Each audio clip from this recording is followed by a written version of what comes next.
오늘 시편 17절 말씀을 중심으로 겸손한 자의 소원을 들어주신다 하는 제목으로 하나님의 말씀을 함께 나누고자 합니다. 주는 겸손한 자의 소원을 들으셨다. 이 말씀은 이 시를 쓴 시인이 확신으로 마무리를 짓고자 주는 겸손한 자의 소원을 들으셨다. 이렇게 표현을 하고 있습니다. 겸손한 자는 가련한 자와 같은 원문의 뜻을 가지고 있는데, 또 외로운 자, 가난한 자, 압박당하는 자, 이러한 것들 전부 다 하나님만을 의지하는 의인에 대한 동의어입니다. 하나님을 의지하는 의인에 대한 표현을 겸손한 자, 가련한 자, 외로운 자, 가난한 자, 압박당하는 자, 이렇게 표현을 했다는 것입니다. 또한 저희 마음을 예비하셨다 그랬는데, 예비하셨다는 것은 확고하게 하고 견고하게 했다는 의미로 사용됩니다. 즉 하나님께서 겸손한 자의 마음을 강하고 담대하게 만드셨다 하는 말입니다. 악한 자가 사라졌으므로 겸손한 자는 아무런 두려움을 가지지 않게 되었다, 이런 뜻을 암시를 해주고 있습니다. 한 부자가 많은 돈을 들여서 예수님의 초상화를 구입하여 어디에다가 걸까 고민하다가 건축사를 불러서 물어봤습니다. 그랬더니 건축사가 그림하고 집을 잘 검사를 한 뒤에 이렇게 말합니다. 당신의 집에는 이 그림을 걸만한 적당한 장소가 없군요. 당신의 집의 분위기와 구조를 이 초상화에 맞추어서 고쳐야 되겠습니다. 이렇게 대답을 했다고 합니다. 이 말이 무슨 말입니까? 우리가 섬기는 하나님은 우주 만물의 창조주가 되시며 우주 만물을 다스리고 계십니다. 하나님의 능력과 권세는 하늘과 땅에 가득 차 있습니다. 그 하나님께서 우리의 소원을 들어주신다는 것은 복 중의 복이지만 반대로 하나님의 도움을 받을 수 없다는 것은 불행 중에 불행이라고 할 수밖에 없는 것입니다. 아무리 좋은 집이 있고 아무리 화목한 가정이 있어도 거기에 하나님이 계실 만한 집과 하나님이 거하실 만한 화목한 가정이 아니다 그러면 소용이 없다는 겁니다. 그렇다면 하나님은 어떤 사람의 소원을 들어주실까? 어떤 사람의 소원을 들어주실까? 경상남도 남해군 이동면 우리 정철의 권사님 고향이요. 거기서도 떨어져 있는 탐정리 섬이라는 곳에서 출생한 이자익이라는 청년이 있었습니다. 집이 너무 가난해서 항상 먹을 것이 없었습니다. 요즘 먹을 것은 우리가 넘쳐나서 버리는 게 1년에 지금 12조 원어치를 돈으로 한 사람이 버린답니다. 버린다. 12조 감히 상상도 못하죠. 12억이나 있었으면 좋겠는데 12억은커녕 12조. 이번에 삼성동에 있는 한전 부지를 현대자동차 그룹이 10억 얼마에 샀대. 원래 10조. 이 조자가 이게 잘 입에 안 붙어가지고 억이라 그러는데 10조. 원래 평가액이 3조 얼마였는데 3배가 넘게. 삼성은 4조 5천억인가 밖에 안 썼대. 근데 현대가 그거를 차지하려고 그냥 세게 쓴 거야. 세게 10조. 그래야 조금 이게 눈에 와닿지. 12조, 여러분 먹다 버린 게 12조 된다 그러니까 말도 안 돼. 말도 안 되죠. 말도 안 돼. 그런데 여러분들, 저도 나이가 많지는 않지만은 하도 시골에서만 고생하고 자라가지고 하루 세끼 정말 밥 먹는 게 일이었어요. 밥 먹는 게 일이었어. 밥 먹는 게. 그래서 겨울에는 그냥 김장김치 썰어가지고 밥 밥도 쌀밥도 아니고 꽁보리밥 2번 삶아서 누구는 뭐 2번 구운 김이 나온다는데 이거는 2번 삶아야 먹을 수 있는 보리밥이 나오는 거야. 그것도 식구수대로 넣는 게 아니고 우리 8식구였을 때 8식구가 그거 보리밥 한 공기에다가 김장김치 썰어서 큰 무쇠솥에다가 끓여가지고 아주 김치국밥을 끓이는데 김치가 90%죠. 그 김치도 뭐 요즘처럼 뭐 여러분들 뭐 입맛에 뭐 까다롭게 맞춰진 김치가 아니고 그냥 소금에 절여가지고 고춧가루는 그냥 흔적만 남은 거예요. 이런 것들. 그러니까 그거 한 그릇 먹는 것도 일이었어. 한 끼가. 제 나이 또래에 서울서 산 사람들은 그나마 하루 3끼는 먹고 살았다 그러더라고요. 그런데 시골에서는 도저히 특히 한겨울에 다음에 봄 수확을 하기 전까지 보릿고개라 그러죠.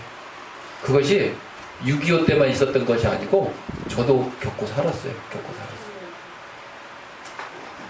자, 이자익이라는 청년도 그런 시절을 시골에서 살아서 먹을 것이 없으니까 동네 친척 집에 가서 머슴살이를 하고 해도 친척도 거의 그냥 50보 100보 별 차이가 없는 거예요. 가난하기는 마찬가지. 괜히 친척이라고 와가지고 숟가락 하나 갖다 놨는데 눈치만 보일 정도예요. 그래서 그래도 평야가 넓은 호남 지방에 가면 그래도 먹을 것은 있지 않겠느냐 해서 김제로 머슴살이라서 김제, 전라북도 김제, 거기 호남평야가 있어요. 우리나라에서 제일 넓은 호남평야. 거기서는 지평선 땅 끝이 하늘과 맞닿아 보이는 지평선이 보이는 우리나라 유일한 곳이 호남평야가 있는 김제예요. 김제. 그래서 밥만 먹여주면 머슴이 되겠다. 어느 부잣집에 갔는데 그 부자가 그를 불쌍히 여겨서 마부로, 말모는 마부로 머슴을 살게 했어요.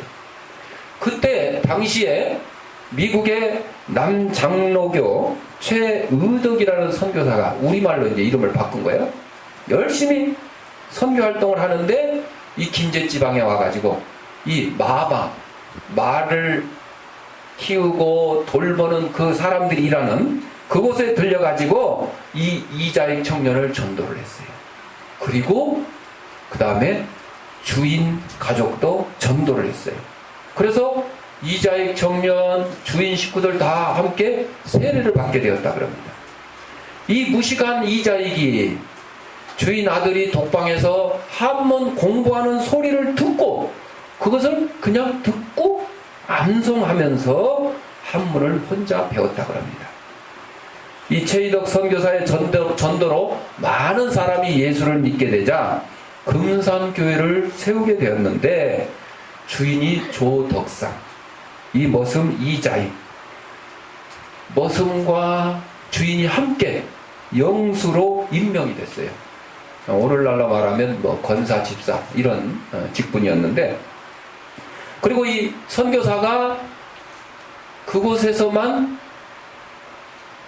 목회를 할 수가 없기 때문에 여기저기 다니면서 교회를 개척하고 전도를 하다 보니까 다른 데 가서도 예배를 인도해야 되니까 그 금산교회 예배 인도를 이자익 청년에게 맡기는 거예요. 조사 이렇게 임명을 해서 영수가 아니고 조사, 오늘날로 말하면 전도사쯤 되는 거예요. 그래서 설교를 맡게 했어요. 그때 이 주인 되는 조덕삼 영수가 이렇게 말합니다. 우리 집에서 머슴으로 일하던 일꾼이 교회 조사가 되었다니 얼마나 자랑스럽습니까? 하고 함께 기뻐했어요. 아니 머슴이 주인 여기 앉혀놓고 설교하는데 우리 같으면 눈꼴쇼 못 보겠네 이랬을 법도 한데, 오늘날도 아니고 옛날 구한말 이 시대에. 그런데 이 조덕삼 주인 영수는 그렇지 아니하고 정말 기뻐했어요.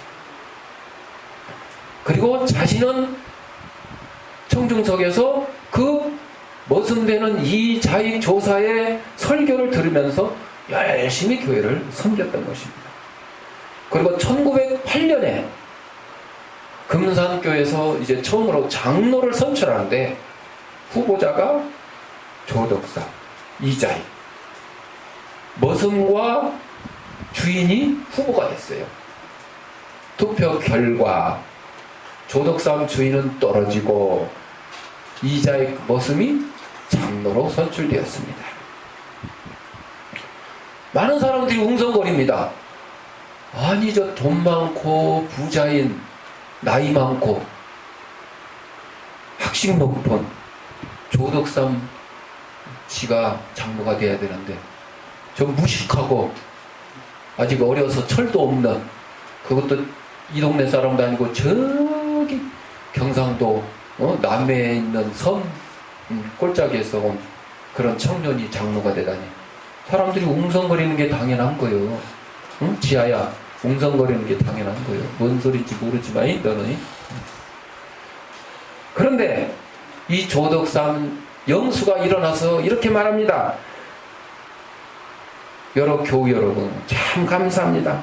저는 나이가 많아서 교회 봉사하기 어려운데 이렇게 젊은 이자익 영수를 장로로 선출해 주셔서 앞으로 열심히 많은 세월 동안 일하게 해주시니 참 감사합니다. 우리 이자익 장로를 잘 받들어서 섬깁시다. 교회를 잘 섬깁시다. 이렇게 얘기했어요. 참 훌륭하신 분이잖아요. 훌륭합니다. 1년 후에 그 다음 장로 투표에서는 이 조덕삼 영수도 이제 장로가 선출되었습니다. 나중에 선교사의 추천으로 이 이자익 장로가 평양에서 신학을 공부하게 되고 목사가 되었어요. 그리고 대한예수교 장로회 총회장을 한 번도 아니고 3번씩이나 여기만 존경받는 인물이 되었다. 그리고 겸손한 마음으로 낮아져서 머슴 이자익 목사를 잘 받들어 섬겼던 조덕삼 장로는 집안 대대로 하나님께 크게 세움받는 은혜를 입었다 하는 것입니다. 이게 뭐예요? 겸손. 여러분, 오늘날 대한민국의 교회에, 총회에, 또 연합회에 가보면 이렇게 조덕삼 장로처럼 겸손한 분이 많지 않아요. 서로 대장이 되겠다. 내가 총회장이 되겠다. 내가 대표회장이 돼야 돼. 이래가지고 마음에 안 들면 어떻게 해요? 곁다리 싸우고 나가요. 총회를 하나 새로 세우든지 연합회를 하나 만들든지, 뭐 부흥사회 단체도 그랬어요. 그런 일들이 막 비일비재해가지고 이 당시에 총회가 하나밖에 없었는데 지금은 우리나라의 총회가 200개, 300개가 넘어요. 너무너무 많아요. 왜? 목사님들이 서로 잘났다고 하니까. 잘났다고. 겸손한 자의 기도를 누가 들어주신다고? 하나님께서 들어주시는 거예요. 하나님께서 들어주시는 거예요. 첫째, 하나님은 마음이 가난한 사람의 소원을 들어주신다. 마음이 가난하다는 것은 단순히 재산이 없다 그런 뜻이 아닙니다. 마음이 가난하다는 것은 자신에게 있는 죄의 문제를 해결할 능력이 없음을 깨닫고 내 힘으로 도저히 내 죄를 해결할 수 없습니다. 내 죄를 대신 좀 해결해 주십시오 하고 주님께 맡기는 사람, 하나님께 내 모든 문제를 맡기는 사람, 이 사람이 마음이 가난한 사람. 마태복음 5장 30절에 보면 예수님께서 심령이 가난한 자는 복이 있나니 천국이 저희 것이니요. 이 말씀 뭐예요? 내 죄 문제를 해결할 수가 없어서 누구를 믿어요? 예수님을 믿는 사람, 그 사람은 어디 들어간다는 거예요? 천국에 들어간다는 거예요. 바꿔 말하면 천국에 들어가지 못하는 사람은 나는 죄 없어. 내가 뭔 죄가 있어? 나 죄 없어. 나는 먹고 살기에 아무 지장이 없어. 누구를 의지할 필요 없어. 누구 도움도 필요 없어. 그러니까 뭐 하나님을 믿어라, 예수님 믿어라. 아이, 그건 나하고는 아무 소용없는 말이야. 이런 사람은 어디가 저희 것이요? 지옥이 저희 것이요. 심령이 부자인 사람은 지옥이 저희 것이요. 이렇게 반대말이 되는 거예요. 이건 제가 그냥 만들어낸 말이에요. 성경에 있는 말이 아니에요. 성경에는 예수님이 심령이 가난한 자는 천국이 저희 것이라 그랬는데, 제가 만든 것은 심령이 부자인 사람은 지옥이 저희 것이다. 만들었어요. 몇 절 찾지 마요. 자, 그래서 심령과 마음은 동일한 말이에요. 심령과 마음. 빌립보에서 전도하던 바울과 실라가 전도한다는 죄 때문에 감옥에 갇혔어요. 그런데 그 감옥에서 잠을 퍼잤냐? 지하야, 잠을 퍼잤냐? 그게 아니라 뭐 했냐면 찬송하고 기도했대. 그랬더니 지진이 일어나고 옥문이 열렸어요. 그것을 목격한 간수들이 회개하고 예수님을 믿게 되었어요. 그때 나온 말씀이 주 예수를 믿으라. 그리하면 너와 내 집이 구원을 얻으리라. 간수가 물었잖아요. 어떻게 해야 구원 얻습니까? 간수의 마음이 어떻게 됐어요? 가난해졌어요. 어떻게 해야 구원을 받습니까? 이것은 많은 영혼을 구원하기 위하여 전도하던 바울과 실라의 소원을 하나님께 들어주셨어요. 겸손한 자의 기도를 하나님께서 들어주셨어요. 마음이 가난한 자의 기도를 하나님께서 들어주셨다는 것입니다.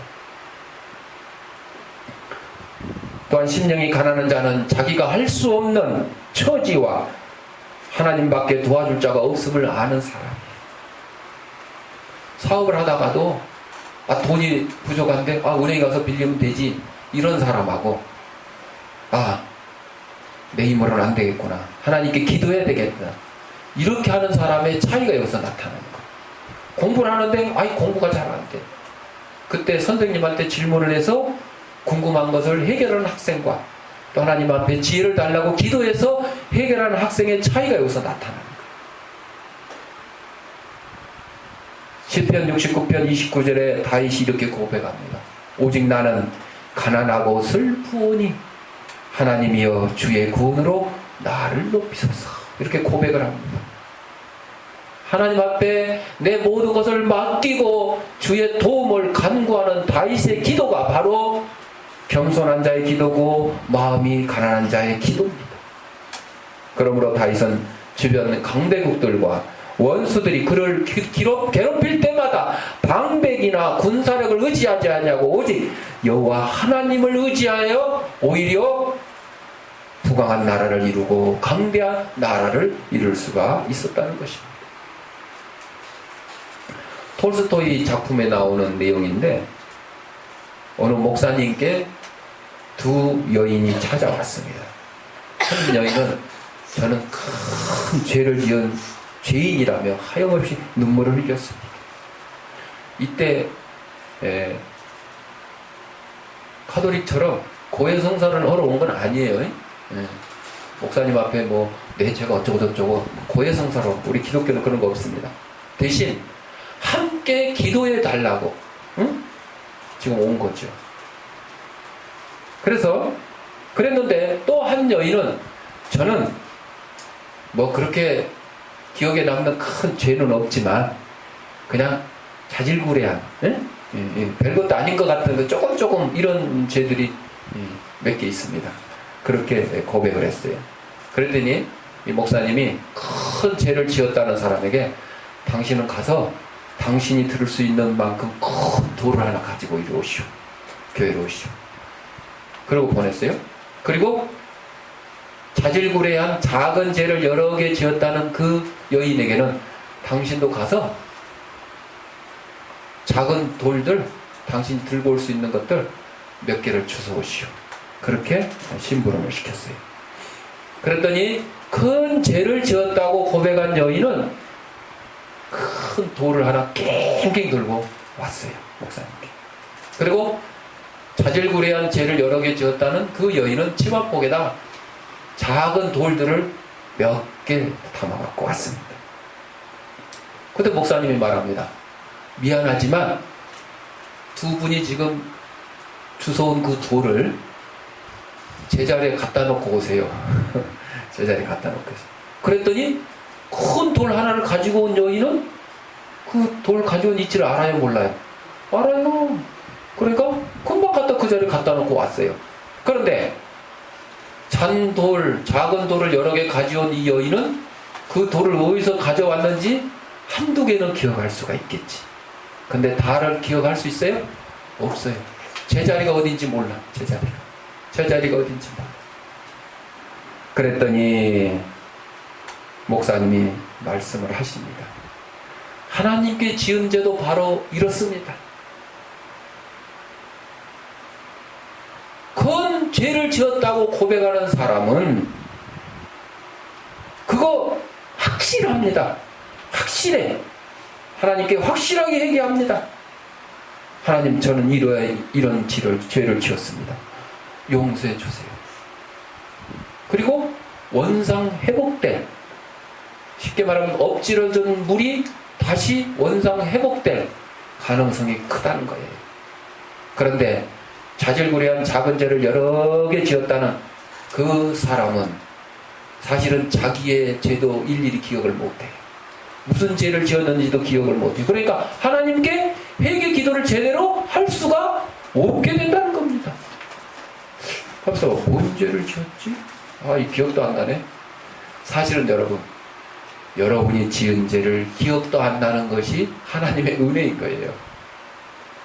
근데 이 비유에서는 그것을 얘기하는 것이 아니고 정말 하나님 앞에 진정으로 회개한 자는 용서를 받을 수 있지만, 그렇지 못하고 아이고 난 이거 뭐 죄같지도 않은 거 별것도 아닌 거 이렇게 생각한 사람은 하나님께 제대로 회개할 수가 없다는 거예요. 회개할 수 없으니 용서를 받을 수 있어요? 받을 수 없다는 겁니다. 그 얘기를 하자는 거예요. 여러분, 우리의 죄가 주홍 같을지라도 하나님께 우리의 죄를 회개해 자복하면 하나님께서 우리의 죄를 눈같이, 흰 눈같이 깨끗하게 해줄 것이고 다시는 기억지 않게 해준다. 그러니까 여러분들, 여러분의 죄가 기억이 안 나면 하나님께서 다 용서해 주셨기 때문에 기억이 안 나는 거예요. 그런데 간혹 가다가 죄책감에 빠질 경우가 있지요. 그것은 여러분이 하나님께 제대로 회개를 안 한 것이라는 거예요. 안 한 것이. 제대로 회개를 하고 용서 받았으면 그거 다시는 하나님께서 기억하지 아니하신다 그랬거든요. 두 번째로 우리는 심령에 통해한 사람의 소원을 들어주신다 그랬어요. 큰 제목이 겸손한 자의 기도를 들어주시는 거고, 작은 첫 번째 제목이 마음이 가난한 자의 소원을 들어주신다 그랬고, 두 번째로 심령에 통해한 사람의 소원을 들어주신다 그랬어요. 통해. 범죄한 사람이, 죄진 사람이 이 죄를 사함받고자 통곡하며 자복하는 뉘우침을 통해라고 그래요. 하나님을 위하여 충성하며 바르게 살아가다가 당한 고통으로 애통하는 것도 통해라고 해요. 그러니까 죄를 그냥 자복하는데 눈물이 나고 콧물이 나고 정말 견딜 수 없는 그런 심정으로 회개하는 것, 이것이 통해인 것이고, 또 하나는 하나님의 일을 하다가 당하는 고통과 고난으로 애통합니다. 바울이 복음을 전하다가 곤장을 맞았는데 그 곤장을 맞으면서 얼마나 아프겠어요. 그 상태가 바로 통해랍니다. 그 상태가 통해. 우리 주기철 목사님이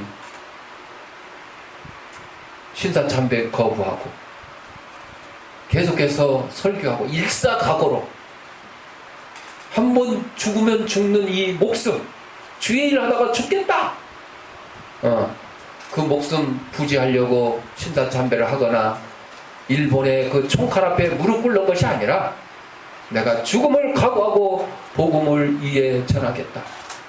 결국은 뭐 그렇게 해서 순교를 당하셨잖아요. 그럴 때 통해라는 단어를 쓴다는 거죠. 통해.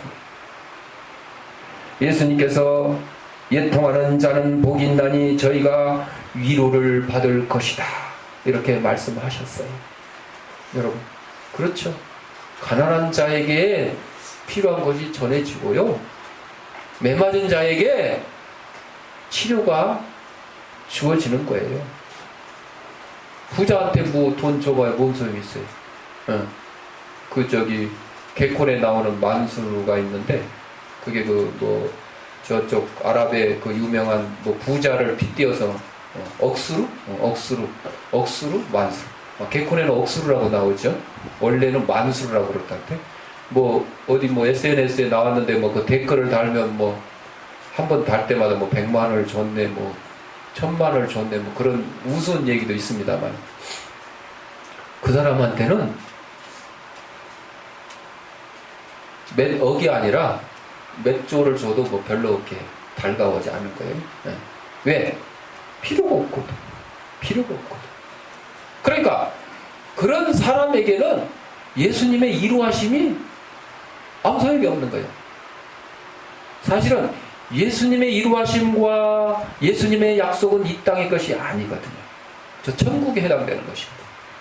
그런데 이 땅에서 돈 많고 잘 먹고 잘 살고 이 땅에서 아무 걱정이 없는 사람은 결국은 저 세상에 걱정 근심도 없는 걸로 착각하는 거예요. 지금 마음이 편하니까, 지금 부유하니까. 그런데 예수님을 믿는 사람들은, 하나님을 섬기는 사람들은 지금 애통하는 마음. 몸이 아플 수도 있고, 물질적으로 어려움을 당할 수도 있고, 사업이 잘 안 될 수도 있고, 취직이 안 될 수도 있고, 뭔가 문제가 있어요. 그래서 그 문제를 주님 앞에 내놓고 지금 애통하는 거예요. 해결해 주십사 하고 간구하는 거예요. 그래서 심령이 가난한 자가 천국을 받는 것이요, 애통하는 자가 위로를 받는 것이요, 아픈 자가 병 고침을 받게 되는 거예요. 죽은 자가 부활을 맛보게 되는 것입니다. 이것이 우리 기독교의 복음인 것입니다. 그러므로 죄악을 인하여 애통하는 사람, 형제의 범죄함을 보고 안타까워 애통하는 사람, 에레미야와 같이 민족의 범죄를 인하여 애통하는 사람의 소원을 하나님께서 들어 응답해 주신다고 그랬습니다. 지금 세월호가 아직도 얘기가 안 끝났잖아요. 어제도 우리 아이들하고 지역아동센터 연합축제에 갔는데, 거기다가도 세월호 부스를 만들어 놓고 리본을 이렇게 해주고, 또 우리 박영선 단장이 단상에서 또 세월호에 대한 얘기를 또 하더라고요. 안전에 대한 축제니까 그럴 수도 있겠어요. 근데 사실은 전지역, 전국지역아동센터 협의회가 전교조, 전국교육원 노동조합의 후원과 지원을 받는 단체예요. 이제 우리 실선생님들은 그런 내용을 잘 모르겠지만, 그래서 사실은 전교조에서 하는 것들을 거의 전 지역에서 따라하고 있어요. 그러니까 우리가 이제 사실 그 행사는 전 지역 주체가 아니고 서울지원단, 지역아동센터 서울지원단에서 하는 거지만은 그 주축 멤버들이 내나 전 지역 소속들이에요. 그러다 보니까 좀 그런 것들이 좀 있어요. 여러분, 세월호 사고가 어쩔 수 없이 일어난 사고였고, 안 일어났으면 좋았을 뻔했지만, 여러분, 이 땅은 불안전한 땅이기 때문에 이러한 사고, 자연재해 막 일어나요. 사건 막 일어나요. 세월호 300 몇 명의 희생자가 났지만 그래도 170여 명 또 구출 받았잖아요. 지금 태풍이 필리핀을 지금 지나오고 있다고 그러는데, 필리핀 같은 경우에 태풍 한 번 지나가면 몇백 명이 아니라 몇천 명, 몇만 명 피해를 보는 거예요. 여러분들, 이 지구상에 얼마나 많은 사고와 사건과 자연재해를 통해서 희생당했어요. 인도네시아를 강타한 카트리나, 헤일 14만여 명이 희생당했어요. 죽은 사람만. 영화로까지 만들어져 있었잖아요. 아이티 지진 뭐 말할 것도 없어요. 우리나라만 보더라도 6.25 때 얼마나 많은 사람들이 희생당했어요. 일제시대 때 얼마나 많은 사람들이 희생당했어요. 휴전선 너머의 북한 땅에 우리는 아까 얘기한 대로 음식물을 남겨서 12조 원어치를 연간 남기지만 저 북한 땅에는 그 음식물 쓰레기조차 없어서, 먹을 게 없어서 300만 명 가까이 굶어 죽었어요. 이미 굶어 죽었어요. 그런데 그런 거에 대한 얘기는 안 하던 사람들이 세월호 사고를 빙자해가지고 민생 법안이 그렇게 밀려 있는데 처리 안 하고 세월호 특별법 안 해주면 그것도 못한다. 국민들이 뭐 괴로움을 당하든 말든 5천만 국민을 안중에 넣고 희생당한 300 몇 명의 세월호 희생자 유가족들의 얘기가 지금 더 중요한 거예요. 이거는 정말 잘못돼도 잘못된 거예요. 여러분, 이 나라가 그 사람들만을 위한 나라는 아니잖아요.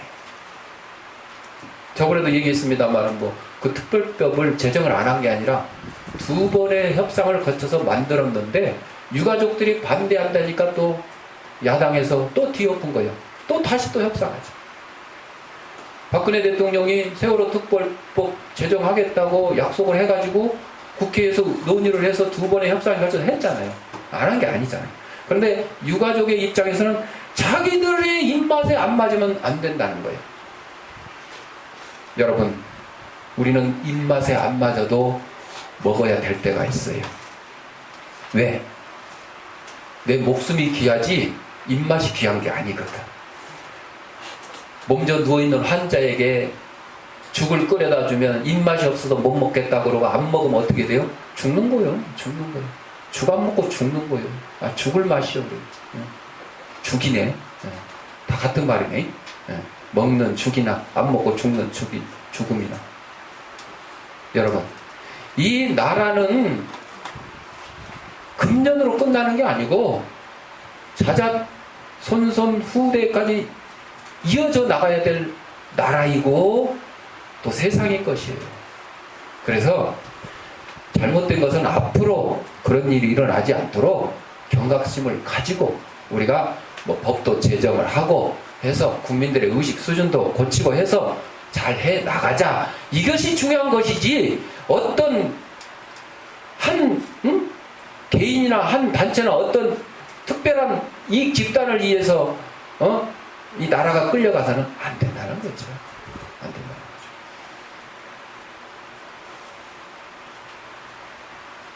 사랑하는 성도 여러분, 하나님은 사람을 외모로 보지 않고 마음의 중심을 보신다고 했어요.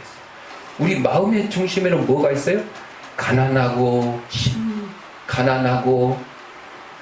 심령에 애통하는, 또 하나님의 말씀을 인하여 떠는 자, 그런 자들이 있어요. 그런 자들의 심령이 이 속에 있어요. 그들의 소원을 들어주신다는 거예요. 그래서 하나님의 건강을 받아 주님의 위로와 평강이 함께하는 복된 삶을 사는 저와 여러분이 되시기를 바랍니다. 기도하겠습니다. 사랑하는 가 풍성하신 아버지 하나님, 우리를 이 땅에 보내주시고